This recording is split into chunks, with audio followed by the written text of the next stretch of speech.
কোরআন জান্নাতুল ফিরদাউসের চেয়েও দামি, কোরআন বাইতুল্লাহর চেয়েও দামি, কোরআন মুহাম্মদুর রাসূলুল্লাহর চেয়েও দামি সাল্লাল্লাহু আলাইহি। আপনি বলবেন কোরআন বাইতুল্লাহর চেয়েও দামি কেন, কোরআন জান্নাতের চেয়েও দামি কেন, কোরআন নবীদের চেয়েও দামি কেন? কোরআন আল্লাহ তাআলার সিফাত। কোরআন কি? কোরআন আল্লাহ তাআলার 7টা সিফাত আছে। ইলম, কুদরত, হায়াত, সামা, বাসার, কালাম, ইরাদা। ইলম, কুদরত, হায়াত, সামা, বাসার, কালাম, ইরাদা। আর আশায়রাদের মতে তাকরীম মুস্তাকিল। তাহলে কোরআন আল্লাহ তাআলার 7টা সিফাতের মধ্যে একটা সিফাত। আল্লাহ তাআলার সিফাত মোট কয়টা? ইলম, বলেন ইলম, কুদরত, হায়াত, সামা, বাসার, কালাম, ইরাদা। কয়টা? তার আগে তো বলেন না, ভুলে গেছে। তাইলে আল্লাহ তাআলার সিফাতে কালাম কি? কোরআন। কোরআন কি? আল্লাহ তাআলার সিফাতে কালাম। আল্লাহ তাআলার সিফাতে কি? আশায়রারা বলে আল্লাহ তাআলার সিফাতে কালাম নাই। পাগল। কাছে আল্লাহ মুতাকাল্লিম, তো হ্যাঁ আল্লাহ মুতাকাল্লিম, তো কালাম ছাড়া আবার মুতাকাল্লিম হয় কেমনে? কি এটা? আসওয়াদ বিলা সাওয়াদ। চলে একাই আসওয়াদ কি? আসওয়াদ বিলা সাওয়াদ বাতিল, মুস্তালজিমে বাতিল, খুদ বাতিল, এটা বলনে ওয়ালাও বাতিল। তাহলে আল্লাহ তাআলার সিফাতে কালাম নাই, এটা বলা বাতিল। তাহলে কোরআন আল্লাহ তাআলার সিফাত। বলেন এবার সিফাত আবার দুই প্রকার। কিছু সিফাত মাঝে মাঝে আলোক হয়, কিছু সিফাত কখনো আলোক হয় না। যেমন টুপি মাথার দেওয়ার কারণে সুন্দর লাগছে, টুপিটা খুলে ফেললে আর সবাই সুন্দর থাকবে না। এটা হলো সিফাতে মুনফাক, যেটা মাঝে মাঝে ভিন্ন হয়। আর একটা হলো সিফাতে গায়রে মুনফাক, যেটা কখনো বিচ্ছিন্ন হয় না। যেমন ইনি সুন্দর, ইনার সৌন্দর্যটা সিফাতে গায়রে মুনফাক, এটা কখনো ওনার থেকে জুদা হবে না। টুপি দিছে আর সুন্দর লাগে, টুপিটা সরিয়ে ফেললে ওই সৌন্দর্যটা থাকে না। তাহলে সিফাতে কালাম আল্লাহ তাআলার সিফাতে গায়রে মুনফাক। বুঝলে বুঝুক, না বুঝলে না। বলবেন হুজুর আমরা তো বুঝি না। আপনি বুঝলেন না কেন? কি আমি বুঝি না, আপনি বুঝেন নাই কেন? আপনি কিছু ইংরেজি বলে দেখেন, দেখেন আমি বুঝিনি। আপনি কিছু ইংরেজি ওয়ার্ড ইউজ করে দেখেন, দেখেন আমরা বুঝিনি। আমি আরবি আলফাজ ইস্তেমাল করলে আপনি বুঝেন না কেন? বাহরাল কোরআন আল্লাহ তাআলার সিফাত। বলেন আবার বলেন। এই জন্য হাফেজে কোরআন, কারি কোরআন, আলিমে কোরআন, এদের সিনায় আল্লাহ তাআলা তার সিফাত রেখে দিয়েছে। যার সিনায় আল্লাহ তাআলা তার সিফাত রেখে দেয়, ওই সিনাকে জাহান্নামে দিবে না। ময়দানে মাহশরে রব বলবেন তোমার সিনায় আমি আমার সিফাত দিয়েছি, আমি আমার সিফাতকে জ্বালাতে পারি না। আমি আমার সিফাতকে কি করতে পারি না? জ্বালাইতে পারি না। আল্লাহু আকবার। এজন্য বলেন কোরআন কারীম। কোরআন কি? কারীম শব্দের অর্থ এখানে দামি। বলেন দামি। আবার বলেন দামি। আবার বলেন দামি। আল্লাহ তাআলা বলেন আমি রব, রব্বে কারীম। ইয়া আইয়ুহাল ইনসান মা গাররাকা বিরাব্বিকাল কারীম। আমি রব কারীম। আল্লাহ তাআলা বলেন আমি রব কারীম। এবার বলেন আমার জিবরিল তিনিও কারীম। ইন্নাহু লাকাউলু রাসূলিন কারীম যী কুওয়াতিন ইনদা যিল আরশি মাকিন। আমার জিবরিল তিনিও কারীম। এবার বলেন আমার রাসূল মুহাম্মদ তিনিও কারীম। সুবহানাল্লাহ। ইন্নাহু লাকাউলু রাসূলিন কারীম ওয়া মা হুয়া বিকাউলি কাহিন কালিলাম মা তুমিনুন। কালিলাম মা তুমিনুন। এখানে রাসূল, রাসূলে কারীম সাল্লাল্লাহু আলাইহি ওয়াসাল্লাম। তাহলে কয়টা কারীম বললাম? আল্লাহ কারীম। বলেন আল্লাহ কারীম, জিবরিল কারীম, রাসূল কারীম।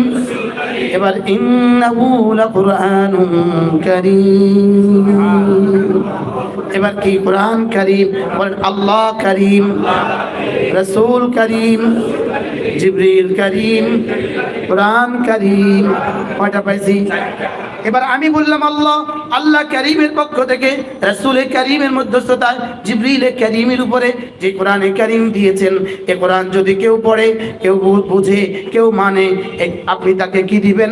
রব বলেন ফাবাশশিরহু বিমাগফিরাতিন ওয়া আজরিন কারীম। রব বলেন তাকে আমি আজরে কারীম দিব। কি দিবেন? বলেন আজরে কারীম। আবার বলেন কি দিবেন? আজরে কারীম দিবে। কি দিবে? তাহলে কোরআন ওয়ালা কে দিবে আজরে কারীম? কোরআনওয়ালাকে কি দিবে আজরে কারীম? আমি বলি বন্ধু, কোরআন যদি পড়ো, হইতে পারে দুনিয়াতে বাবা কিছু, ওখানে বাবা সব কিছু। আর কোরআন যদি ছেড়ে দাও, দুনিয়াতে বাবা বেশি কিছু, ওখানে পাবা না কোনো কিছু। কি বলেন, কি বলছে বলেন, কি বুঝে কন, কি কইছি কন, বুঝে কন। যদি কোরআন বাচ্চাদেরকে না পড়াও, বলেন ছেলেকে কোরআন না পড়াও, মেয়েকে কোরআন না পড়াও, এখানে কি পাবে? এখানে পাবে বেশি কিছু। হইতে পারে, হইতে পারে না সবার জন্য, হইতে পারে এখানে পাবে কি না সব কিছু। আবার বলেন, এখানে বেশি কিছু না সব কিছু। এখানে সব কিছু দেওয়ার সিস্টেমে নাই। ওমা উতিতুম মিনাল ইলমি ইল্লা কালিলা। রাসূলের বেলায় বলেন আপনাকেও দিয়েছি অল্প। এখানে কি সব কিছু দিবে না বেশি কিছু দেয়? রাসূলকে কত বেশি কিছু দিয়েছে। উতিতু ইলমাল আউয়ালিন ওয়াল আখিরিন, আদম থেকে ঈসা পর্যন্ত যাকে যত দিয়েছে আমাকে সবটা দেওয়া হয়েছে। সুবহানাল্লাহ বলেন। আদম আলাইহিস সালাম থেকে ঈসা আলাইহিস সালাম পর্যন্ত যাকে যত কিছু দেওয়া হয়েছে, বলেন তার সবকিছু কাকে দেওয়া হয়েছে? মুহাম্মদুর রাসূলুল্লাহকে তার সবকিছু দেওয়া হয়েছে। সবকিছু দিয়েই রব বলেন ওয়ামা উতিতুম মিনাল ইলমি ইল্লা কালিলা। সবকিছু দিয়েও কিন্তু অল্পই, সবকিছু দিয়েও কিন্তু কি। এবার হুজুরাত আসো।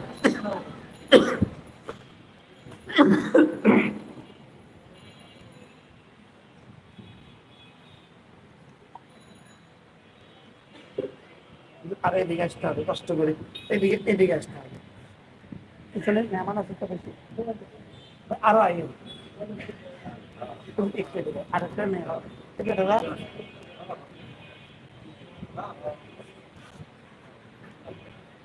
রাসূলকে কত কিছু দিয়েছে বলেন। হ্যাঁ, আমাদের নবীজিকে আল্লাহ পাক কত দিয়েছেন বলেন। সব নবীদেরকে যা দিয়েছেন আমাদের নবীকে একা তা দিয়েছেন। এবার কি আমাদের নবীকে রব্বে কারীমের কাছে যা আছে সব দিয়েছেন না কিছু দিয়েছেন? বলেন কিছু। তাহলে এপারে কিছু, বলেন জান্নাতে সব কিছু। আর কোরআন হারা হলে এপারে একটু বেশি কিছু আর ওপারে নাই কিছু। কি বলছি? একজন একজন করে মুখস্থ করেন। কোন বলেন কোরআন হারা হলে, বলেন এপারে এপারে হ্যাঁ রিক্সাওয়ালারা বেশি কিছু দিচ্ছে। এতে কিন্তু প্রাইমারি স্কুলে পড়ছিল ডিসিশনের আশা।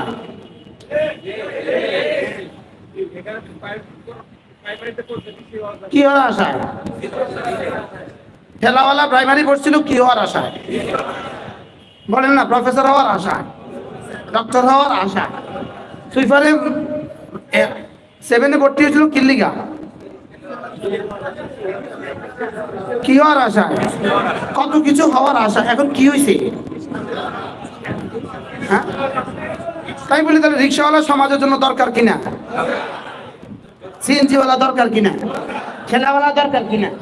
ক্লিনার দরকার কিনা? সুইপার দরকার কিনা? তাহলে স্কুলে পড়লে এগুলো হওয়া যায় তো, বলেন না যায় তো? এগুলোই যদি কোরআন শরীফ পড়া হয় অসুবিধা কি? সুবহানাল্লাহ বলবেন। কোরআন শরীফ পড়া যদি রিক্সাওয়ালা হয় কোনো অসুবিধা আছে? কোরআন শরীফ পড়ে যদি ঠেলাওয়ালা হয় কোনো অসুবিধা আছে? কোরআন শরীফ পড়ে যদি সিএনজিওয়ালা হয় কোনো অসুবিধা আছে? সমাজের সব পেশা যদি কোরআন বলা হয় কোনো অসুবিধা আছে? তাহলে বোঝা গেছে স্কুল কলেজে পড়লেই ডিসি হয় না, আর এখানে পড়লেই সবকিছু থেকে বঞ্চিত হয় না। আমি বুঝাইতে পারি নাই। বুঝছেন? কি বুঝছেন? কি বুঝছেন? স্কুল কলেজে দিলেই কি হয় না, আর এখানে দিলেই বঞ্চিত হয় না। কি বলছি? স্কুল কলেজে দিলেই প্রফেসর হয় না, স্কুল কলেজে দিলেই ডক্টর হয় না, স্কুল কলেজে দিলেই সচিব হয় না, স্কুল কলেজে দিলেই বিসিএস ক্যাডার হয় না, আর এখানে দিলেই বঞ্চিত হয় না। তাহলে বোঝা গেছে নাহনু কাসামনা বাইনাহুমুল মাঈশা, জীবিকার পছন্দটা আমি নির্বাচন করেছি। কেউ বা এটা বানাবে, কেউ বা এটাও করবে, কেউ বা এটা করবে, কেউ বা এটা করবে। এটা ঠিক আমি করে দিয়েছি। জীবিকার মাধ্যম এটা আমি ব্যবস্থা করে দিয়েছি। তুমি যত কিছুই হও জীবিকা ওটাই কাজ করবা যেটা আমি তোমাকে দিয়েছি। আপনার চয়েস যে বালু বেচা, ইনি বালু বেচে, পাথর বেচে, আপনি চয়েস বালু বেচে, এটা আপনি ঠিক করেন নাই, এটা রব ঠিক করছে। সুবহানাল্লাহ বলেন। ওনার চয়েস যে উনি বিল্ডিং বানায়, এটা উনি করে নাই, ওনার রব ঠিক করছে। ইনার চয়েস ইনি মূলা বেচে, ইনার চয়েস ইনি ঠিক করেন নাই, এটা রব ঠিক করছে। ইনি যে সুটকি বেচে, ইনার চয়েস ইনি ঠিক করেন নাই, রব ঠিক করছে। নাহনু কাসামনা বাইনাহুমুল মাঈশা, আমি তোমাদের মাঝে মাঈশাত আমি ঠিক করে দিয়েছি। সুবহানাল্লাহ। এই মাইক ম্যান যদি মাইক ঠিক না করতো, আমি ওয়াজ করতাম কেমনে? তাহলে এই মাইক ম্যান যে মাইক ঠিক করার, মাইকটা সেটিং করাবার যে চয়েসটা তারে দিল, এটা কে করলো? এই ভেন্টিলেটর না বানালে আমি এখন বসতাম কোথায়? তাহলে এটার জন্য যে কারিগরটা আছে, এটা কে করলো? তো বোঝা গেছে পৃথিবীর যে কোনো কারিগর, যে কোনো চয়েস, যে কোনো মাইশাত, যে কোনো জীবিকা নির্বাহের যে কোনো উপায় এখতিয়ার তুমি করতে পারো, তবে কোরআনওয়ালা হইয়াও পারো। সুবহানাল্লাহ। আমি কি বুঝাইতে পারছি বলেন? এবার বলুন তো দেখি, জীবিকা কোন, আপনার ছেলে আপনার মেয়ে জীবিকা উপার্জন করবে কোন লাইনে? এটা কে ঠিক করে দিবে? আবার বলেন, কে ঠিক করে দিবে? আল্লাহ ঠিক করে দিবে না আপনি ঠিক করবেন? আপনি দিয়ে গেছেন একটা, ও এটা বেচা কিনা করে আরেকটা। বাস্তব না বাস্তব বলেন? কি লিখা ও আরেকটা করলো, কি লিখা? তাইলে বোঝা গেছে কোরআন কার জন্য? কোরআন সকলের জন্য। কোরআন কার জন্য? তাহলে সুইপার সেও হবে কোরআনওয়ালা। সুবহানাল্লাহ কয় না? সিএনজিওয়ালা সেও হবে কোরআনওয়ালা। এটা কখন হবে? যদি সমাজের সবগুলো মানুষ নিয়ত করে, আমি আমার ছেলে হোক মেয়ে হোক যেই হোক, তাকে আমি কোরআন পড়াবো, তাকে আমি কি পড়াবো? তাকে আমি কোরআন পড়াবো। যদি এভাবে হয় তো সমাজের সব কোরআনওয়ালা হবে। আর সমাজের সব যদি কোরআনওয়ালা হয়, সমাজের সব মানুষ হবে। সব কি হবে বলেন? আমি কি বুঝাইতে পারছি? আপনি বলবেন, হুজুর আসলে কোরআন শরীফ পড়লে কি দিবে? একটু কন না, কি দিব? হুজুর কোরআন শরীফ পড়লে কি দিব? কন না, কন না। হুজুর কোরআন শরীফ পড়লে কি দিব? কন না। আর প্রশ্ন, হুজুর আব্বাকে কি দিবে? হুজুর আম্মারে কি দিব? আর তারে কি দিব? কটা প্রশ্ন পাইলাম? তারে দিব ৬,৬৬৬ তলা বাড়ি। বিল ইখতিলাফ আলা কাউলিন ওয়াহিদ। মধ্যে ইন্তেশার কথা বললেন আপনি। কত? ৬,৬৬৬ তলা। কোন কারে দিবে?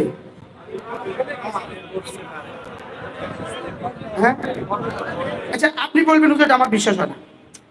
এটা আমার বিশ্বাস হয় না, এই কথাটা আমার বিশ্বাস হয় না।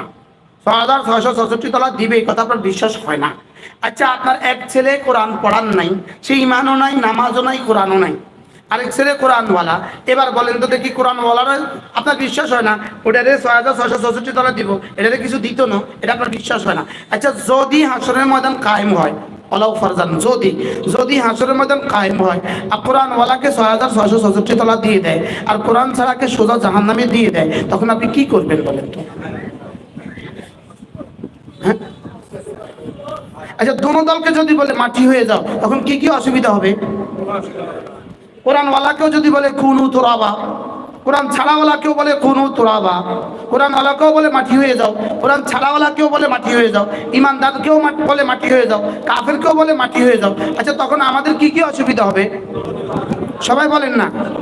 আচ্ছা, এবার যদি ইমানওয়ালাকে, কোরআনওয়ালাকে, নামাজওয়ালাকে যদি বলে তুমি জান্নাতে চলে যাও, আর বেনামাজিকে আর হারামখোরকে যদি বলে তুমি জাহান্নামে চলে যাও, এবার ওই বেনামাজির কি কি সুবিধা হবে একটু বলেন তো? বুঝাতে পারলাম না তো? তো জবাব দেন আপনি। আপনি যেহেতু দার্শনিক, আপনি যেহেতু গবেষক, আপনার কাছে যেহেতু মিডিয়া আছে, আপনার কাছে যেহেতু লেখার মতো যোগ্যতা আছে, আপনি যেহেতু বক্তৃতা দিতে পারেন, আপনার কাছে সাংবাদিক আছে, আপনাদের কাছে মিডিয়া আছে, ইলেকট্রনিক মিডিয়া আছে, প্রিন্টিং মিডিয়া আছে, তো পারলে এই প্রশ্নের জবাব দিয়ে দেন। যদি মাটি হয়ে যায় আমার কি কি অসুবিধা, আর যদি জাহান্নামে যান আপনার কি কি সুবিধা?